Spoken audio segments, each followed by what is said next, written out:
The year was 1842. Hidden behind the weathered walls of Ashcombe Manor in rural England, a boy was discovered whose existence seemed to challenge every accepted law of nature. At first glance, he appeared to be an ordinary child. Yet the longer anyone looked at him, the stronger the feeling that something was profoundly wrong. Even the brightest physicians and scholars of the age found themselves unable to explain him. After countless examinations and endless debates, they reached an extraordinary conclusion: they simply refused to classify him at all. This is the story of the mysterious child who haunted an ancient family estate, baffled the scientific minds of Victorian England, and inspired whispers that have echoed through generations. It is a tale where history, superstition, and fear converge within the decaying halls of a forgotten manor. Before we continue, subscribe to Macabre Record, and leave a comment telling me where you're listening from. I'm always fascinated to see how far these stories travel and who joins us on these journeys into the past. By the 1840s, Ashcombe Manor had already earned a reputation that few dared question. Nestled on the edge of the Somerset countryside, the estate stood wrapped in thick ivy and rolling mist that seemed reluctant to disappear, even beneath the brightest morning sun. To the surrounding villagers, it was a place best left undisturbed, a once grand residence swallowed by silence. Candles flickered behind its windows long after nightfall, yet laughter was never heard within its walls. Those who worked there spoke in hushed voices. Every door groaned as though resisting anyone who dared to open it, and the corridors carried an oppressive stillness that seemed to weigh upon every visitor. The manor felt less like a home and more like a place patiently guarding its secrets. It was inside this unsettling house that the mysterious boy first appeared. No one could agree on where he had come from. The earliest references survive only in faded journals, private letters, and fragmented family records. Some claimed he had been discovered wandering alone across the estate grounds without any sign of family or identity. Others insisted he had been secretly brought to the manor under the cover of darkness by the lord of the estate himself. Whatever the truth, one fact remained beyond dispute: the child arrived without birth records, without parents, and without any explanation for his existence. He was given a secluded room on the manor's second floor, far from guests and servants alike. The shutters remained tightly closed, the curtains drawn day and night, allowing only the faintest traces of sunlight to enter. Very few people ever saw him, but those who did struggled to describe what disturbed them most. His eyes seemed impossibly old, carrying a depth that no child should possess. His stare lingered with unsettling intensity, as though he were not simply observing those around him, but silently studying them. Even more unsettling than his gaze were his long periods of complete silence. He would often sit motionless for hours, appearing to listen to sounds that no one else could hear. Unlike other children, he showed almost no curiosity or youthful energy. He rarely played, rarely laughed, and almost never displayed emotion. There was an unnatural stillness about him that unsettled everyone who crossed his path. Yet despite these strange behaviors, physicians could identify no recognizable illness. His body showed no obvious deformities. His mind displayed no symptoms that matched the medical knowledge of the era. Every examination ended with more questions than answers. He simply seemed different. As rumors escaped beyond the manor's iron gates, fear spread quickly through the nearby village of Ashcombe. Before long,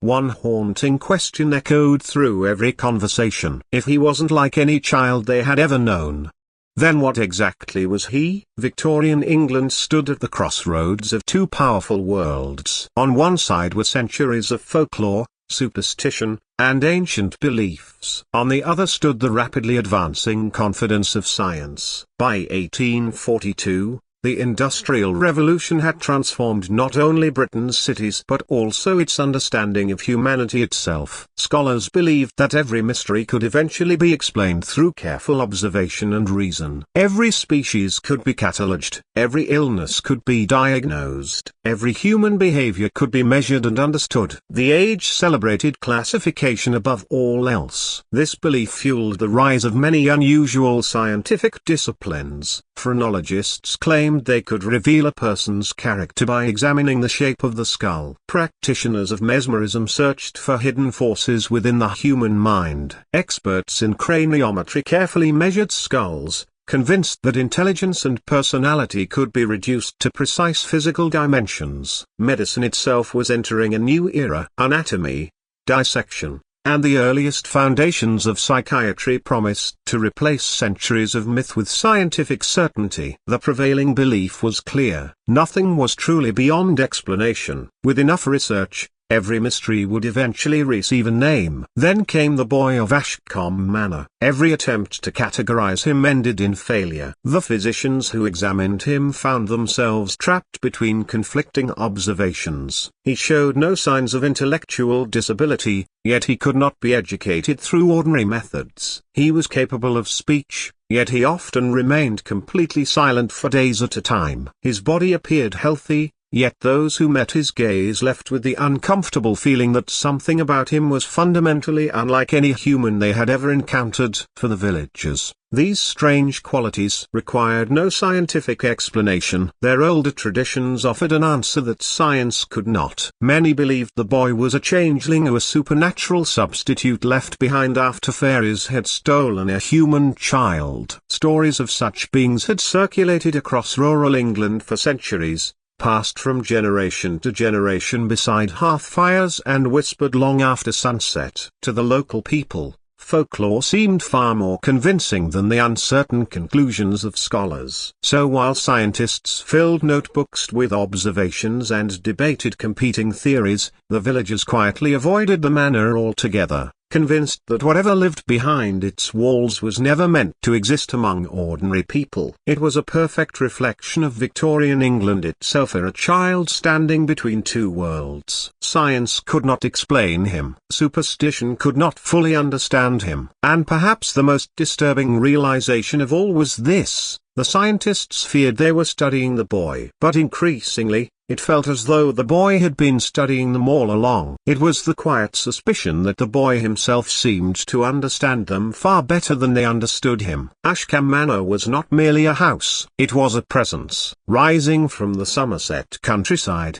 its gables and chimneys clawed at the sky like blackened fingers, its windows staring outward with a fixed, vacant expression. By the 1840s, the estate was already falling into quiet decline. The stonework mottled with moss, the gardens gone to ruin. Ivy climbed over the walls as though trying to smother the structure back into the earth, while inside the scent of damp hung heavy in every corridor. Those who worked there described the manor as always listening, its long hallways carrying whispers farther than any ear should have heard them. The rooms themselves reflected a kind of frozen time. Parlors once filled with music now stood silent, their grand pianos shrouded in dust cloths. Staircases creaked as though each step resisted the weight of trespass. Servants spoke of drafts that came not from broken windows, but from closed doors, as if the house itself sighed when no one was near. And though candlelight glowed late into the night, the shadows seemed to linger longer than the flames should have allowed, pooling in corners, crawling across walls. It was into this uneasy stage that the boy appeared. He did not belong to the house, yet somehow he seemed part of its fabric, an addition as natural and as troubling as the ivy strangling its outer walls. When visitors came, they spoke later not of the grand portraits or the tapestries, but of the silence that settled when they crossed the threshold, as though they had stepped into a place where normal rules no longer applied. The manor demanded a kind of reverence, and in its silence, one could almost imagine it watching. The villagers in Ashcombe kept their distance. Passing by they would quicken their steps, whispering prayers beneath their breath. Stories gathered around the house like fog. Tales of lights seen in empty windows, of screams muffled by heavy curtains, of carriages arriving in the night bearing guests who never left. It was said that the family rarely entertained anymore. But when they did, those who attended seemed to change after crossing its gates, their faces drawn, their voices hushed. The manor was a place where secrets could be kept, and it was within its locked and shuttered rooms that one secret above all would defy explanation. The boy who lived there, and the sense that he was not a guest of the house but its keeper. The first traceable mentions of the boy appear not in official registries but in the scattered writings of those connected to Ashcombe Manor. A housekeeper's diary from 1842 notes simply, "The new child is quiet. Too quiet. He does not cry and he does not laugh." A groom writing in a letter to his brother refers to a pale little lord in the upper rooms with eyes too knowing for his years. Yet for all these fragments nowhere in parish or county records does his name appear. No birth certificate, no baptism, no trace of parentage. This absence is more than curious. In Victorian England, baptism was not merely a religious rite but a social necessity. Every child, regardless of station, was marked in ink within the parish book. The boy of Ashcombe was not. The omission left a troubling void, as though the world itself had no record of his beginning. Some suspected he was illegitimate, perhaps the hidden child of the master of the house. Others whispered darker possibilities,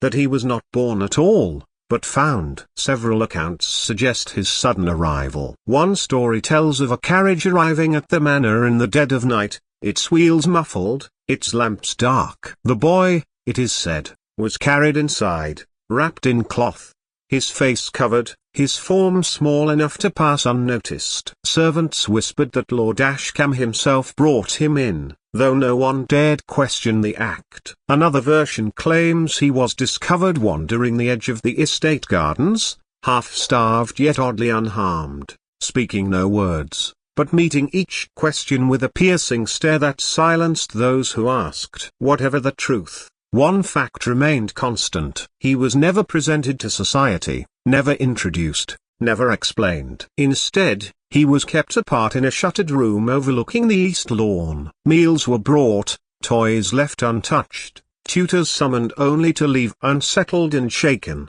His existence was known only to those who worked behind the manor's heavy doors, and even they spoke of him rarely. What disturbed the most was not his silence, nor his sudden appearance, but the impression, difficult to describe, that he had always been there, as though the manor itself had not welcomed him in, but revealed him, like some hidden room suddenly discovered in the architecture. And then came the question that would never leave Ashcombe village: if he had not been born among them, and if he had no record, no origin, then who or what was he? The earliest witness accounts of the boy's behavior are filled with unease rather than outright accusation. Servants at Ashcombe recalled moments that seemed small at first, yet lodged in memory like splinters. They said he had a habit of appearing where no one expected him, standing silently in a doorway or at the far end of a hall, watching, his head tilted slightly as though he were measuring not just the scene but the people within it. One maid swore she had locked the upstairs corridor at night,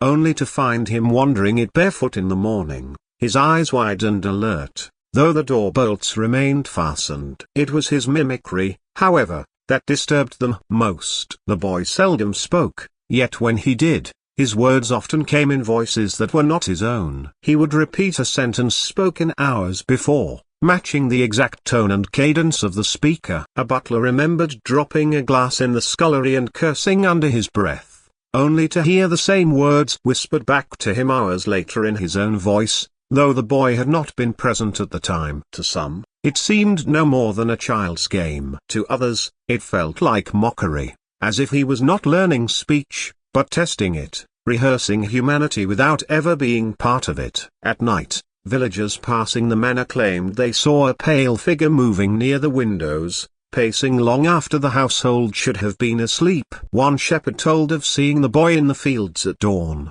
walking slowly through the grass, his face turned upward as though he were listening to something in the sky. By the time the shepherd reached him, the boy was gone, leaving no footprints in the dew. What gave these accounts weight was not merely their strangeness, but their consistency. Different people from servants to neighbors described the same habits: the watching, the mimicry, the silent wanderings. The impression that built over time was of a child who did not grow naturally into the world, but instead studied it, absorbed it like an outsider trying to pass for something he was not. And still the question pressed upon all who encountered him: was he trying to become more like them? Or was he only showing them how little like them he truly was? It was not long before word of the boy reached beyond Ashcombe village. Rumours, after all, have a way of slipping through cracks, and the strangeness of his presence proved too potent to remain confined within the manor's walls. By late 1842,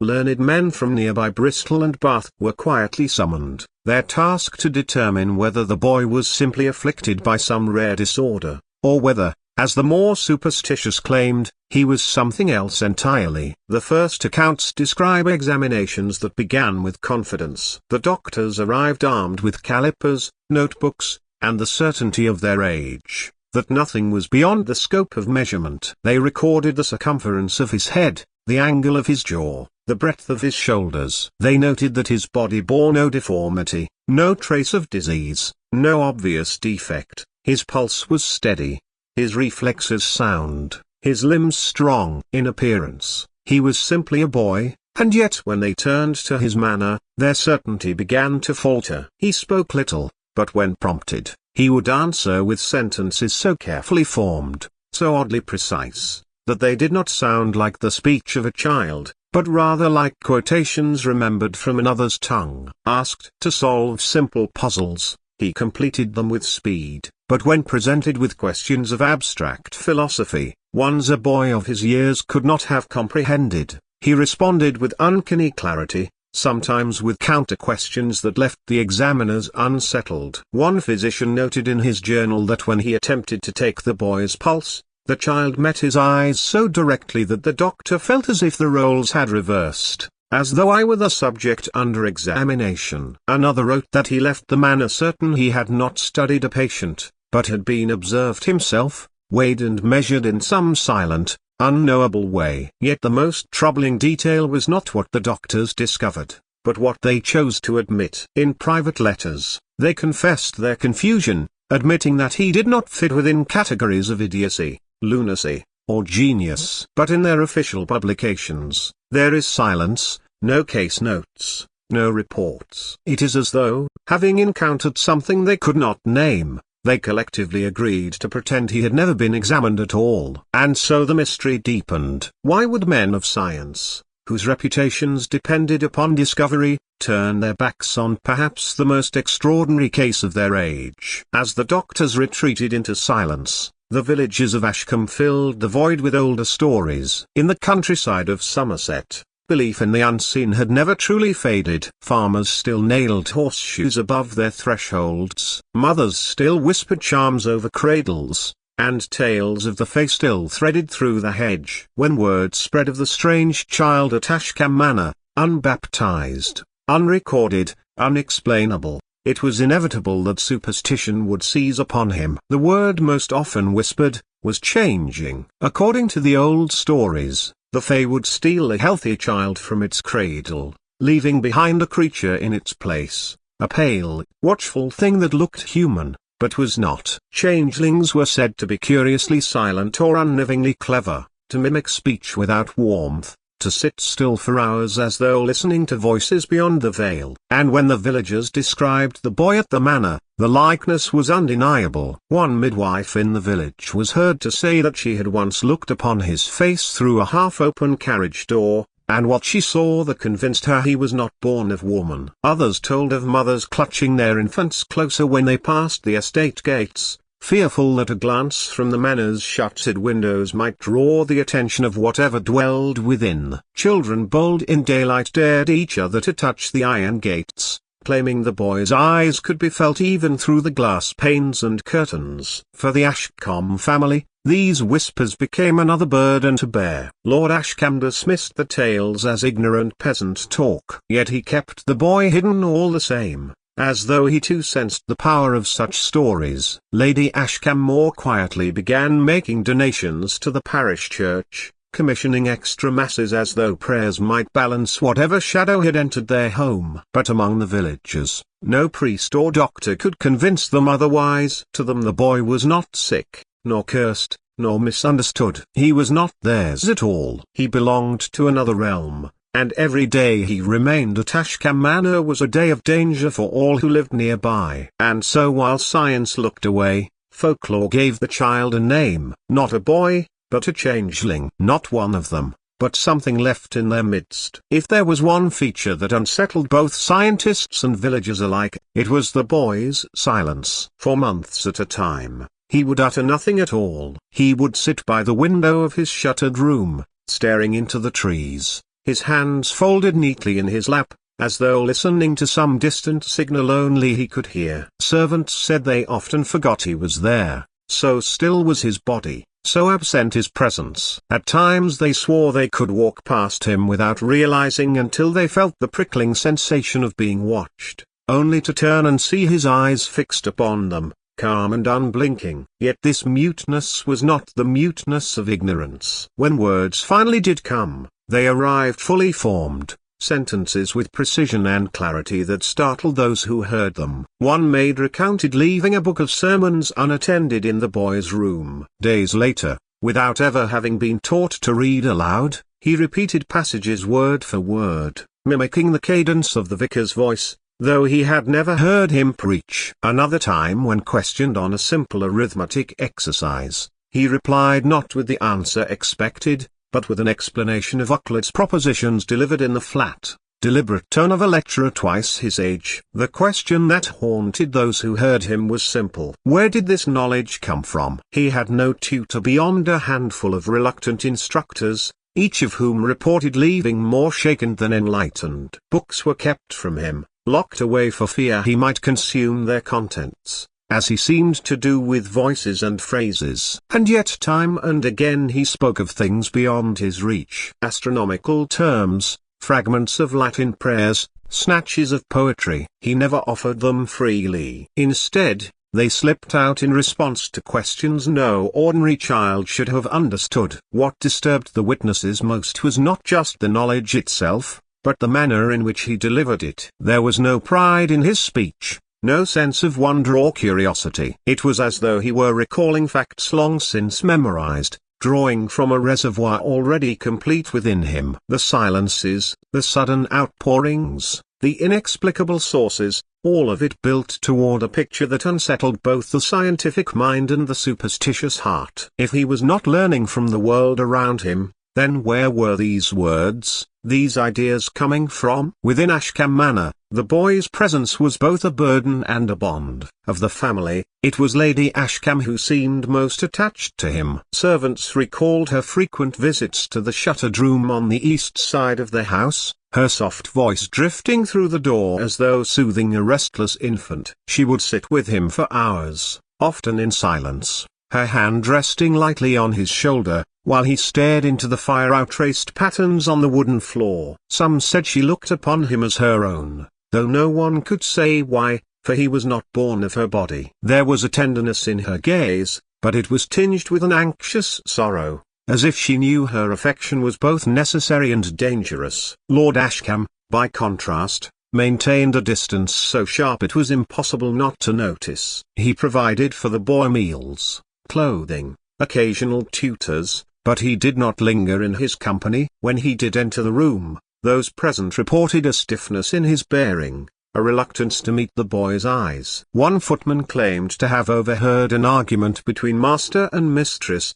the lord insisting the boy must not be shown, while the lady pleaded that he was still theirs in God's sight. Whatever else was said was swallowed by closed doors, but from that day forward, Lord Ashcombe was rarely seen near the east wing. Among the servants, speculation festered. Some believed the boy was indeed the illegitimate son of Lord Ashcombe, brought into the house under cover of night. If that were true, however, why keep him hidden rather than raise him openly as kin? Others whispered that Lady Ashcombe had lost a child of her own, and that this strange boy had been taken in to soothe her grief. Yet no record of such a birth or death survives, and the house's parish register contains no such entry. What remained undeniable was the imbalance, a mother's tenderness paired with a father's dread. The boy seemed to sense it too. When Lady Ashcombe entered, his gaze softened, his posture eased, but in the presence of the Lord, he grew motionless,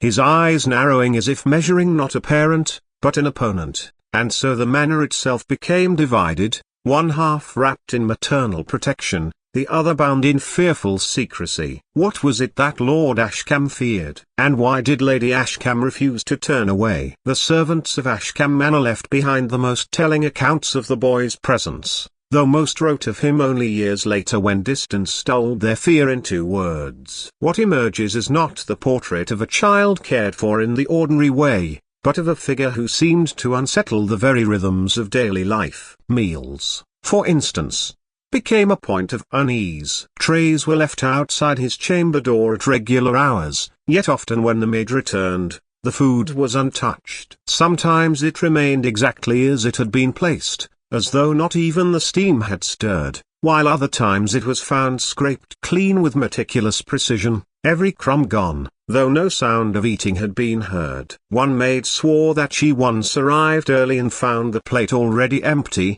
though she had not seen the boy pass her in the hall. Locked doors, too, brought confusion. The east wing was sealed each night, the iron keys kept by the steward, yet servants reported finding the boy wandering in corridors at dawn, his bare feet padding over cold stone floors. The locks remained intact, the keys undisturbed. A footman confessed that he began to dread each morning's rounds, uncertain of where he might glimpse the pale figure waiting silently in some shadowed corner. More unsettling still was the impression, difficult to name, that the boy knew them before they knew him. A housemaid described how she once carried linens down the hall, thinking of the song she would sing to herself at her work, when the boy, standing ahead of her, began to hum the tune before she had uttered a note. Another remembered dropping her sewing needle, only to have the boy's hand open to reveal it before she had even bent to the floor to search. These were not grand miracles,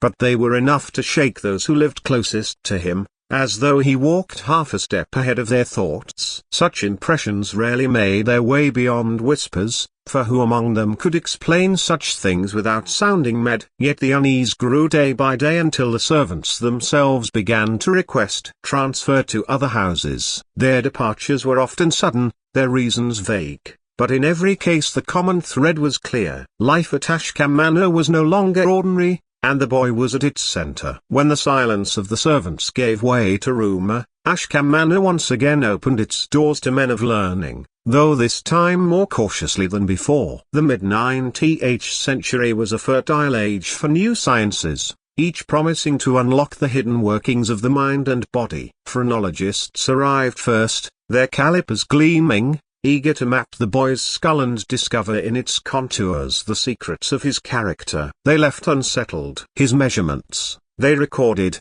fit no pattern, neither the smooth lines of genius, nor the irregularities of criminality. Instead, they contradicted themselves as if the very shape of his head refused to confess its meaning. Mesmerists came next, confident that the mysterious energies they claimed to channel could draw forth the boy's inner truth. Yet, when they attempted to place him under trance, it was they who faltered. One practitioner confessed in private correspondence that the boy's gaze alone had made him feel as though he were the one under mesmerism, stripped bare before a will stronger than his own. Another refused to speak of the session at all, departing the manor within hours and leaving his instruments behind. Physicians of a more traditional bent attempted to place him within the growing categories of madness and idiocy. They tested his memory, his motor functions, his comprehension. In every case, he confounded them. He could recall sequences of numbers well beyond expectation,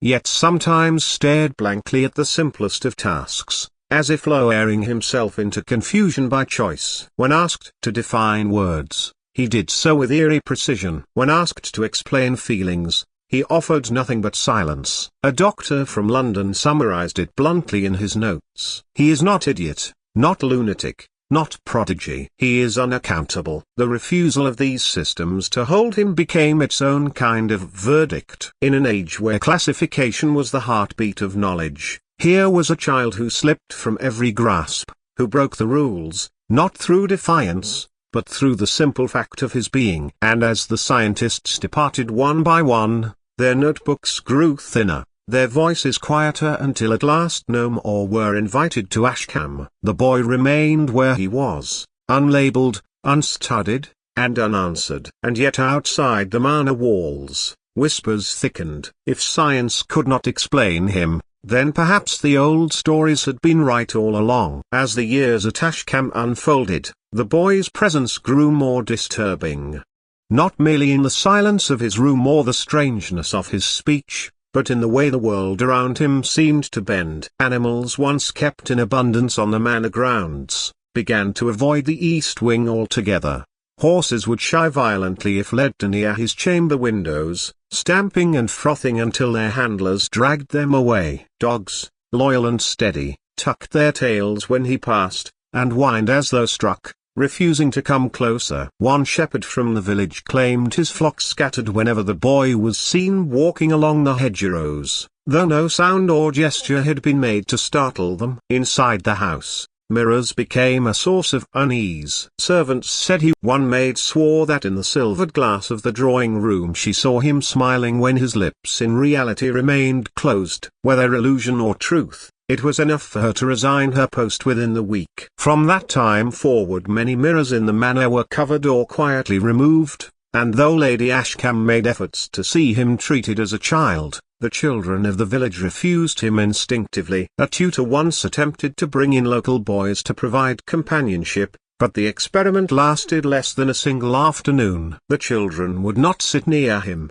nor play at their games. One was found trembling in the stable afterward, muttering that the boy had looked through him, though he could not say what he meant. Even the rhythms of the house seemed to falter. Fires went out without cause. Shutters rattled though no wind touched them, and on more than one occasion food spoiled within a single day of being prepared for his room. Servants began to say that his presence carried a weight, that where he lingered, warmth bled away, laughter faded, and the ordinary pulse of life slowed into something unnatural. These were not dramatic acts, not the violent marvels of folklore. They were smaller, subtler disturbances, yet far more insidious for their persistence. It was as though he existed not merely apart from the household, but against it each year, pulling the manor further into silence. And then, one evening, silence gave way to violence. The silence that had settled over Ashcombe was broken one winter evening with an incident that shook both the household and the village beyond. The details,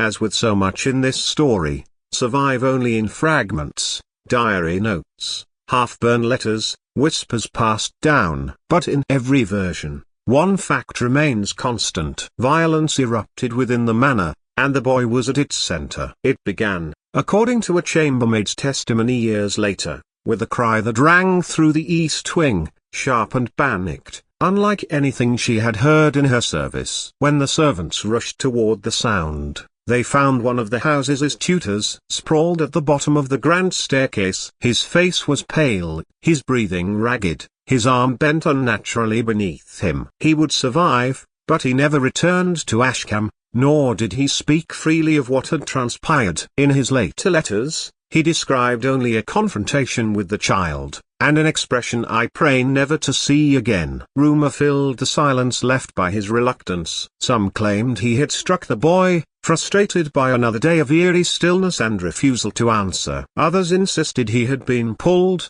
not pushed.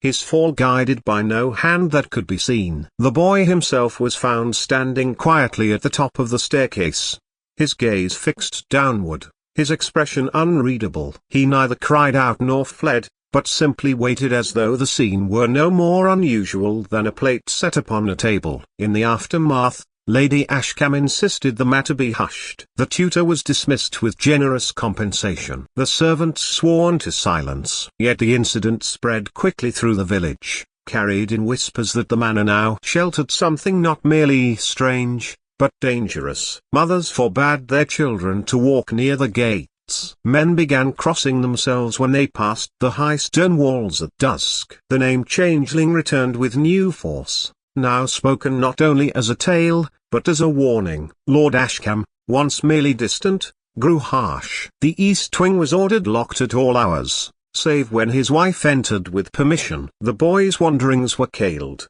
his meals delivered with iron formality. But the damage had been done.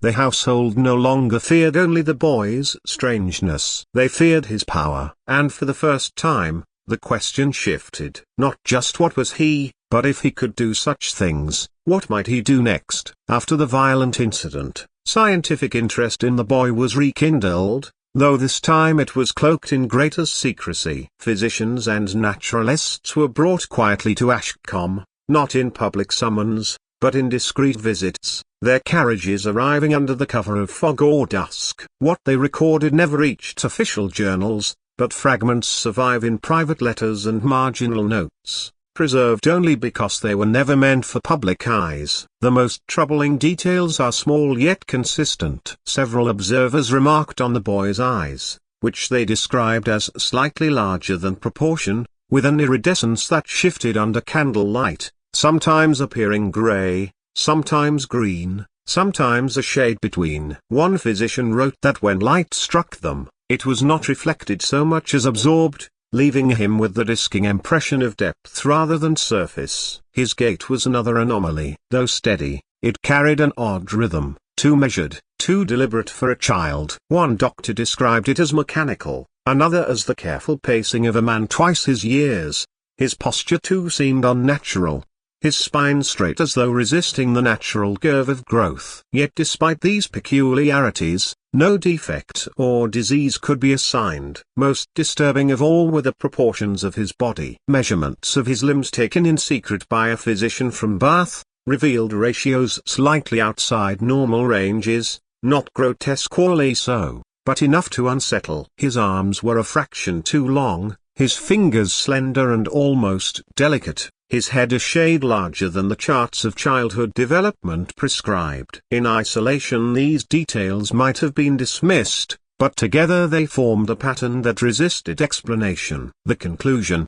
if it can be called one, was silence. The observers wrote of contradictions of a child too symmetrical in some ways, too irregular in others, whose form could not be reconciled with known human variation. One note survives, written in the margin of a discarded casebook. Not a monstrosity, not a deformity, rather an order we have not seen. Yet none of these details were ever published. Just as with the earlier examinations, the findings evaporated into silence, as though to acknowledge them publicly would risk reputations or perhaps invite questions too dangerous to entertain. And so the records faded, preserved only in whispers, their meaning left to speculation. If the boy's appearance defied science, then perhaps the villagers had been right all along. Perhaps he belonged not to the catalogue of man, but to something outside it. By the mid-1840s, Ashcombe village no longer spoke of the boy in hushed curiosity, but in outright dread. The word changeling had become common on every tongue, but new names began to emerge as well. The pale omen, the ash ghost, the far child. To the villagers, his presence was no longer a curiosity hidden in the manor, but a shadow that stretched across their own lives. Every misfortune, no matter how ordinary, found its cause at the gates of Ashcombe. When crops failed under an unexpected frost, the blame fell upon the boy. When a cow birthed a stillborn calf, whispers spread that his eyes had been seen glimmering from the manor window the night before. Even sickness which had long plagued the marshy lands was attributed to his influence. Families began marking their doorways with chalk crosses. Mothers pressed sprigs of rowan into their children's pockets, and the local vicar was besieged with requests for blessings. To the villagers, the science that had failed to name the boy was meaningless. The old stories, however, provided answers, and those answers were dark. Tales grew bolder with each retelling. Some claimed the boy could walk without leaving footprints, others that he spoke in voices not his own, and still others that he did not sleep at all, wandering the manor's halls night after night. A few swore they had seen him at the edge of the village, though the manor servants insisted he had not left the estate in years. These contradictions only added to his legend, for in folklore, impossibility is no obstacle. It is fuel. The family's efforts to contain the rumours failed. Lady Ashcombe's charitable donations to the parish, once accepted with gratitude, were now received with weary reluctance, as though touched by taint. Lord Ashcombe's rare appearances in the village were met with bowed heads and silence. Even the servants who ventured into town found themselves shunned, their presence treated as contamination. By now the boy was no longer viewed simply as different. He was seen as a curse, an alien presence whose very existence threatened the balance of the community, and with every passing year the sense grew stronger that the longer he remained in Ashcombe Manor, the closer disaster drew. And then, in the shadow of this fear, misfortunes began to escalate, until the village no longer whispered of him as a child, but as something far more dangerous. By the late 1840s, the unease that clung to Ashcombe Manor had spread far beyond its stone walls. The village, once merely weary, now simmered with suspicion, and each season seemed to bring fresh misfortune to stoke the flames. A storm tore through the valley one spring, flattening crops and flooding barns, and many swore it was no act of God, but the shadow of the boy within the manor. That winter, when a fever took 3 children from the same lane, the whispers hardened into conviction. Ashcombe housed a curse,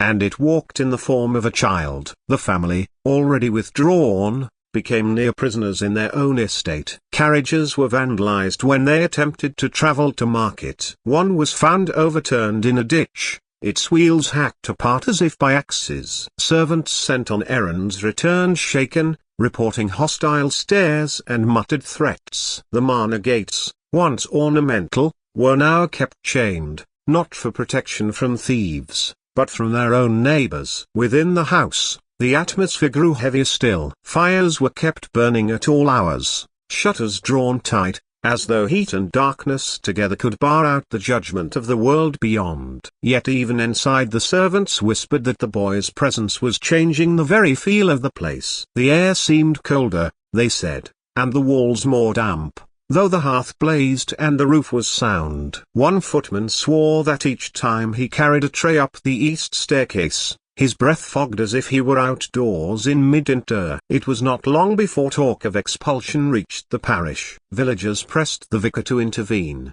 to demand that the Ashcombe family send the boy away, perhaps to an asylum or some distant school. But the family resisted Lady Ashcombe most fiercely, declaring that no such act would be done to one entrusted to our care. Her words might have been noble, but they only inflamed suspicion. If she would protect him so fiercely, the villagers reasoned, then perhaps she was bound to him not by duty, but by pact. The manor stood now as a fortress of dread, isolated and mistrusted. Every misfortune became its fault, every shadow its omen, and while the villagers' fear mounted outside its gates, those who lived within began to ask themselves a question they dared not utter aloud. Was the danger truly imagined? Or was there something within the east wing that justified every whisper? Even as the villagers branded him a curse, those within the manor witnessed something more unsettling than silence or mimicry. The boy began to display knowledge that could not be accounted for by his years, his upbringing, or the limits of his world. It began innocuously enough, a scrap of Latin recited while Lady Ashcombe read from her prayer book. She was startled, for she had not spoken the words aloud. Yet the boy repeated them with flawless pronunciation, his voice flat and precise. From there the incidents multiplied. A tutor brought in from Bath attempted to test him with basic lessons, only to find himself corrected in his own Greek declensions. Another, a mathematics instructor, recorded that the boy solved problems in Euclidean geometry without hesitation. But when pressed for how he knew the solutions, he simply stared in silence as if the question itself were meaningless. On one occasion the boy drew with chalk upon the floor what appeared to be a diagram of the solar system, not as it was depicted in the almanac of the day, but in a form closer to modern astronomical models, complete with elliptical orbits. None could explain where such knowledge had been gleaned. It was not only intellectual matters. A footman described carrying a French merchant's letter into the house, and before it was opened, hearing the boy murmur a translation of its contents. He had never been taught the language. Another servant swore he once heard the child humming an Irish ballad sung only in taverns, though the boy had never left the manor grounds, and no such song had been performed in his hearing. What disturbed observers most was not merely the knowledge itself, but its delivery. The boy offered it with no pride, no childlike joy at discovery. Instead, it came as though recalled from a place within him already complete, already known. When asked how he had learned, he gave no answer. When pressed, he withdrew into silence. Some whispered he was a servant, touched by some rare condition beyond medicine's reach. Others whispered darker still, that he was a vessel, a mouth through which other voices spoke. For Lady Ashcombe, it was proof that he was extraordinary. For Lord Ashcombe, it was the final confirmation that his presence was not natural, and so the boy's knowledge, instead of redeeming him, deepened the divide. Was he gifted, or was he simply revealing knowledge not meant to be in human hands? The Ashcombe family, unwilling to surrender entirely to rumor, still made efforts to educate the boy. If his knowledge was uncanny, they reasoned, perhaps it could be shaped, disciplined, made useful. Tutors were engaged, each arriving with optimism, each leaving in silence. What happened in those lessons survives only in fragments. Yet the pattern is unmistakable. Every teacher who entered the East Wing emerged, changed. One mathematics tutor, a stern man of middle years, wrote in his journal that the boy not only mastered the problems set before him, but then inverted them, posing new variations the tutor himself could not solve. When pressed for explanation, the child merely tilted his head and asked, "Is the question the answer or the answer the question?" The tutor dismissed it as nonsense at first, but found himself unable to banish the words from his thoughts, turning them over restlessly at night, until at last he begged release from his employment. A language scholar fared no better. Hoping to impress his pupil, he read aloud a passage in Old Church Slavonic, confident the boy could not respond. The child repeated the text flawlessly, then asked for another tongue. By the end of the lesson, he had echoed fragments in three languages he had never studied, his voice coldly precise, as though dredging memory rather than learning anew. The scholar's notes trembled as he wrote, "I cannot teach one who already knows." He departed before the week was out. Even those who sought to appeal to gentler arts recoiled. A music instructor claimed the boy could pick out melodies after hearing them only once. But when asked to create his own, he produced a tune so discordant, so strangely weighted with unfamiliar intervals that the man stopped him at once, declaring it inhuman. He never returned. Each tutor carried away not only failure, but unease, as though they had been the ones examined, tested, and found lacking. They described the same gaze, cool and unwavering, that made them feel like subjects under a lens. None of them spoke publicly of their time at Ashcombe. Their silence joined the growing shadow of the boy's mystery. The hope that education might normalize him withered quickly. Instead, it left behind the unsettling impression that the boy was not learning at all, but unveiling, peeling back some curtain between his mind and theirs, and beneath it all lingered a more frightening thought. If he was the pupil, why did every teacher leave convinced they had been the one taught? As the boy advanced in years, those who remained in Ashcombe began to notice that his growth did not follow the natural pattern of childhood. At first, it was dismissed. Children develop at different rates,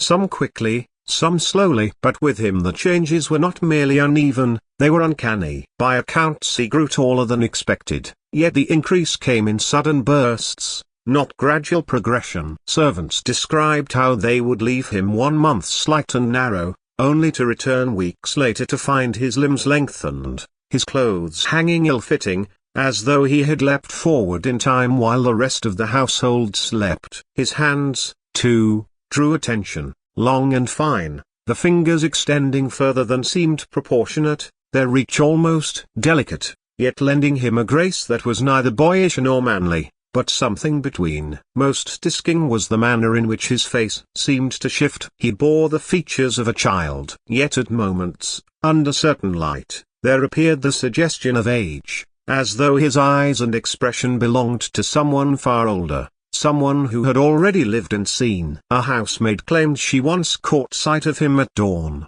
his reflection in a rain-darkened window, and for an instant thought she saw not a boy, but a man staring back, only for the vision to vanish when she blinked. Others whispered that his voice deepened too soon, carrying a resonance out of keeping with his slight frame. Yet just as suddenly it would lift again into a higher register, as though undecided to which age it belonged. He was neither wholly child nor wholly youth, caught in a liminal state that unsettled all who heard him speak. Perhaps most troubling was the sense that these changes were not random, but deliberate, guided by some rhythm known only to him. He never commented upon his shifting form, never betrayed confusion or pride. Instead, he seemed almost expectant, as though each transformation were merely a step toward a shape already known to him, a shape he was destined to reach. And so the whispers deepened. If he did not grow as other boys did, perhaps it was because he was not truly a boy at all. Perhaps he was only wearing the shape of one, an imitation stretched and altered with each passing year.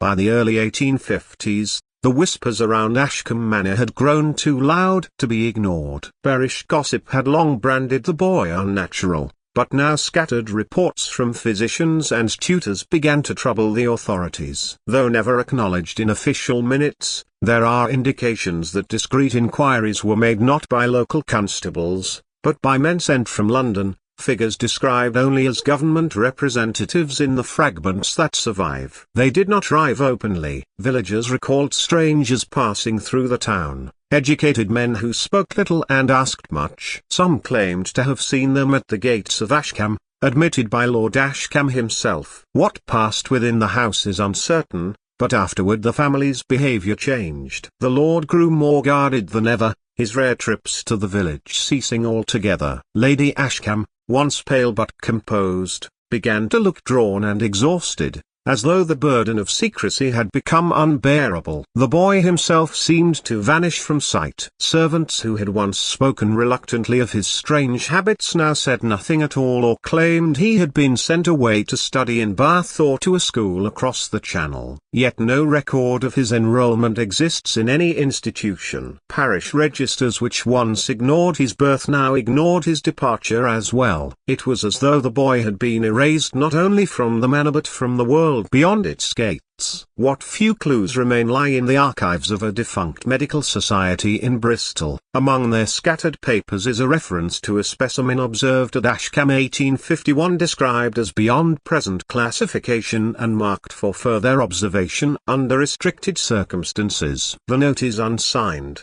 the page torn as though deliberately mutilated. But it hints at something extraordinary, that the boy was not merely left in the manor to languish, but taken under the eye of authorities who wished to conceal him. For the villagers, his disappearance solved nothing. If anything, it confirmed their darkest suspicions. A child spirited away under secrecy, his existence denied, his strangeness swallowed by government silence. Was this not proof that he had been more than human? If even men of law and science would not speak his name, then surely he belonged to something far older, far darker. From that moment onward, the boy of Ashcombe Manor passed out of sight. Whether he lived, whether he died, whether he became something else entirely, no one could say. In the years that followed the boy's disappearance, Ashcombe Manor began to wither. Whether by coincidence or curse, the family's fortunes dwindled in a pattern too sharp for the villagers to ignore. Crops on their lands faltered, lawsuits drained their coffers, and by the mid-1850s,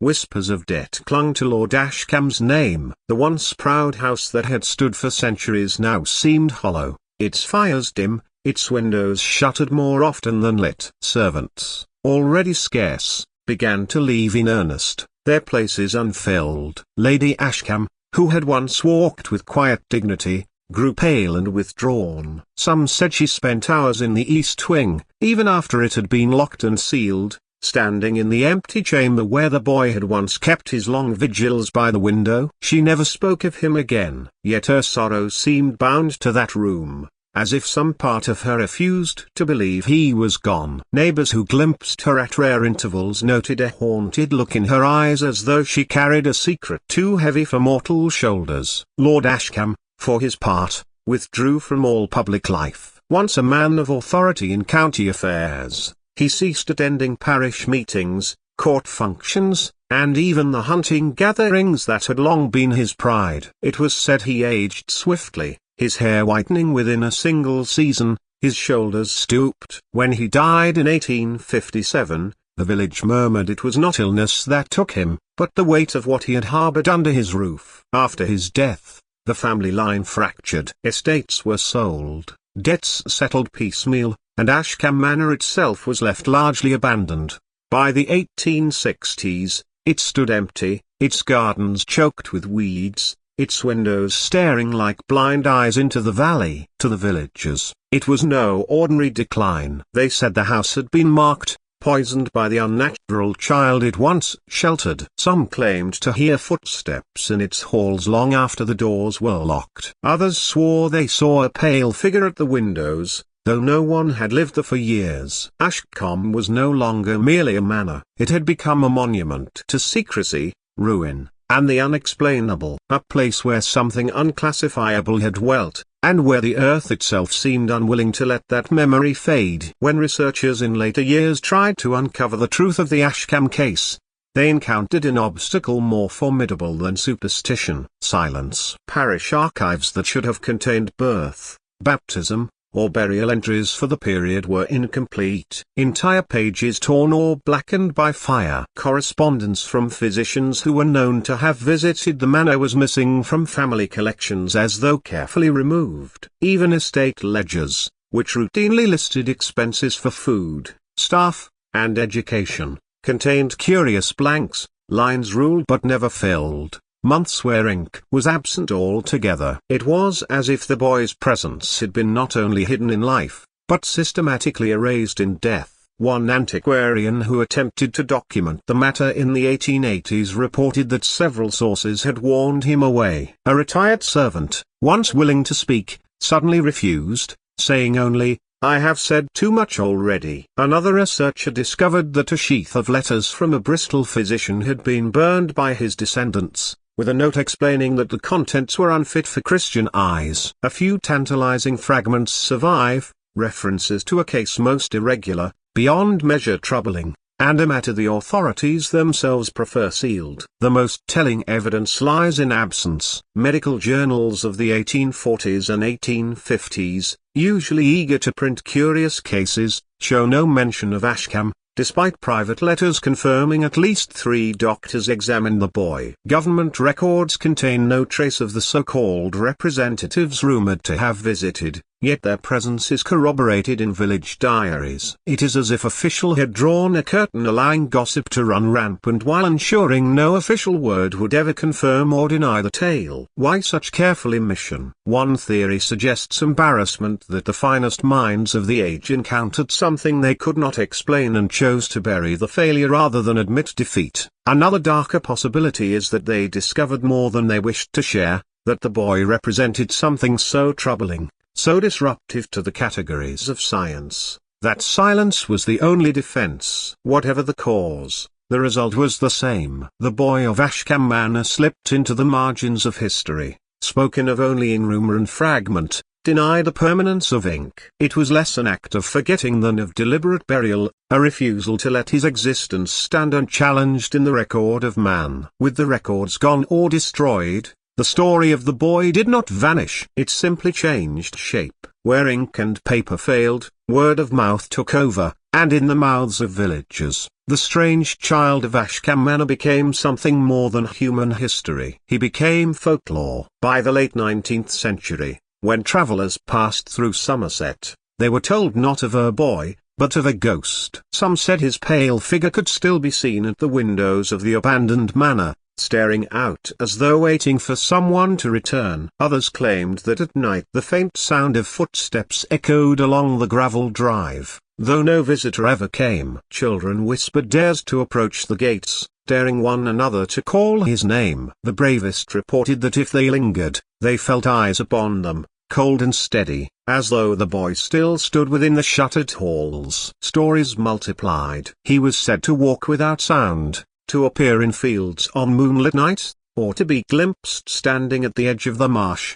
his reflection rippling on the black water, though the ground beneath him remained dry. Mothers frightened their children with warning. Local folklorists recorded variations. In some, he was an immortal far child abandoned on earth. In others, he was a restless ghost bound to the place of his unholy origin. A few claimed he was neither boy nor spirit, but an omen, that his appearance foretold death or disaster for any who crossed his path. The details shifted with every telling, but one thing remained constant. He was never remembered as a child like any other. The ruins of Ashcombe Manor, already crumbling by then, only fed the myth. Ivy-choked walls and broken windows seemed to confirm that something unnatural had poisoned the house. Travelers avoided the road and locals crossed themselves when they passed the overgrown gates. In the absence of truth, legend had claimed its place. The boy of Ashcombe was no longer flesh and blood. He was a haunting, an unquence, condemned to linger where neither science nor scripture had dared to name him. In the 20th and 21st centuries, as folklore hardened into legend, a new kind of curiosity emerged. Historians, psychologists, and paranormal researchers alike tried to peel back the layers of myth to uncover what might have lain at the heart of the Ashcombe story. Their conclusions were as varied as they were inconclusive. Some medical historians have suggested the boy may have suffered from a rare genetic disorder, Marfan syndrome perhaps, to account for his long limbs and unusual proportions, or a form of gigantism that caused his irregular spurts of growth. His uncanny intelligence, they argue, might have been an example of savant syndrome, cases of which were first being documented in the 19th century. The silence, the mimicry, the bursts of impossible knowledge, these, they claim, could point to an undiagnosed condition on the autism spectrum. But none of these explanations fully accounts for the breadth of the accounts, nor the persistent fear he inspired even in hardened adults. Others have approached the story from a psychological angle,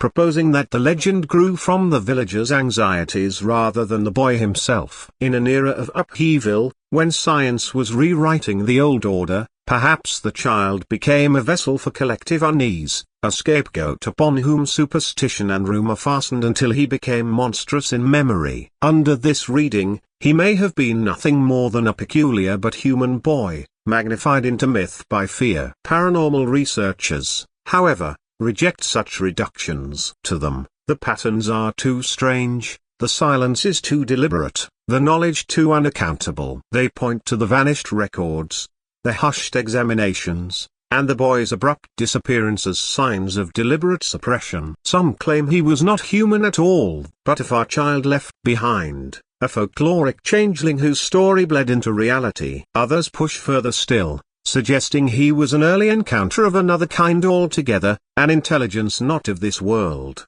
misunderstood by a century unprepared to face it. In recent years, the story has even attracted those fascinated by the intersections of folklore and the extraterrestrial. They note the boy's strange eyes, his mimicry, his absorption of knowledge without instruction, and see not a medical anomaly, but a visitor, studying, learning, hiding within human form. And yet, for all the speculation, one truth remains. No theory, no diagnosis, no myth explains him completely. The boy of Ashcombe remains as unclassifiable now as he was in 1842. For historians, the story of the Ashcombe boy is less a puzzle to be solved than a labyrinth of contradictions. Each path seems to lead to a dead end, or worse, a silence that suggests someone long ago intended it to be so. Parish records that should have noted his presence do not. Medical journals that might have contained case studies of his examinations are blank of reference. Private letters speak of him obliquely, then suddenly cut off, as though the pen faltered before daring to say too much. The very pattern of evidence seems almost intentional, enough fragments to fuel rumor, but never enough to form certainty. The contradictions only deepen the confusion. Some accounts describe the boy as frail, others as strong. Some insist he never spoke, others that he spoke with the voice of an adult. One tutor swore he was brilliant, another that he was empty of comprehension until he suddenly was not. Even the question of his disappearance is fractured. A few sources imply he was taken by the authorities, while others insist he simply wasted away in the East Wing, his body buried without record. And then there are the most unsettling versions that he never died at all, but simply left, walking one day from the manor and vanishing into the fields beyond. For scholars, these contradictions pose an impossible choice. To treat the boy as legend alone risks discarding testimonies that, though strange,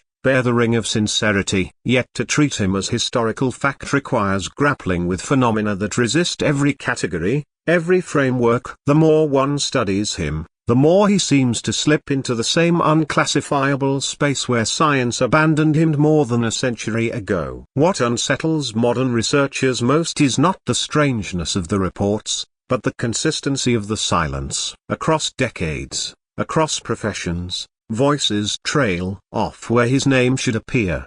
Documents vanish where his presence might have been confirmed. It is as though history itself recoiled from him, refusing to bear the weight of his existence. And so the Ashcombe boy remains a riddle not of presence but of absence, defined less by what we know than by what we cannot prove, by what others would not or dared not write. In that silence the story lingers like a ghost whispering the same question that haunted the manor in 1842. Was he ever truly one of us? Looking back, the tragedy of the Ashcombe boy is not only that he was strange, but that no framework of his time could contain him. Science, armed with calipers, chronology charts, and the growing disciplines of psychiatry, sought to measure and label him, but faltered. He did not fit the categories of idiot, genius, or lunatic. His body, his mind, his behavior, all slipped between definitions, mocking the confidence of an age obsessed with classification. For men who prided themselves on rational order,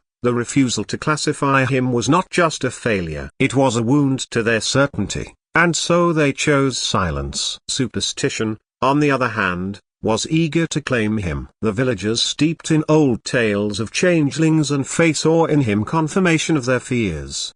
His silence, his mimicry, his uncanny knowledge. These were the traits of something otherworldly. Where science hesitated, folklore named him swiftly. But this too was a failure, for the label of changing explained nothing. It condemned him without understanding, reduced him to an omen rather than a child. Between these poles, rational science and fearful superstition, the boy was trapped. One refused to acknowledge him, the other misnamed him. Neither saw him clearly. Perhaps that is why his story has never truly faded. Not because anyone discovered what the boy really was, but because of what he revealed about the people who tried to understand him.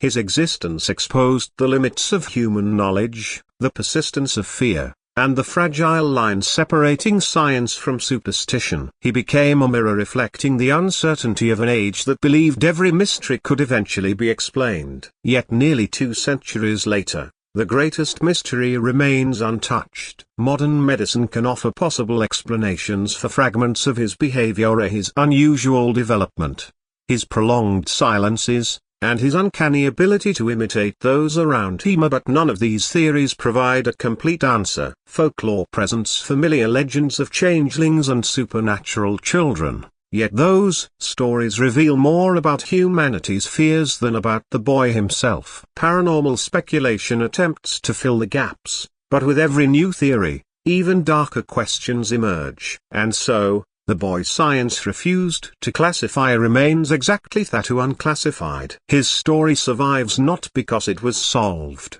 but because it never was. In a world driven by evidence, logic, and analysis, he stands as a rare exception, a mystery that refuses to fit inside any category. He existed somewhere between reason and myth, between history and legend, forcing everyone who encountered his story to confront the uncomfortable possibility that some questions may never have definitive answers. Perhaps that is his true legacy. Not a discovery, not a diagnosis, but a lasting reminder that there are still forgotten corners of human history where certainty cannot reach, where silence speaks louder than facts, and where the unknown continues to cast its shadow across generations. Today, little remains of Ashcombe Manor. Time has claimed its walls, its grand halls have collapsed into ivy and earth, and the once proud estate survives only in scattered stones and faded references buried deep within county archives. Nature has reclaimed what history left behind. Yet the story of the mysterious boy refuses to disappear. Among historians, paranormal researchers,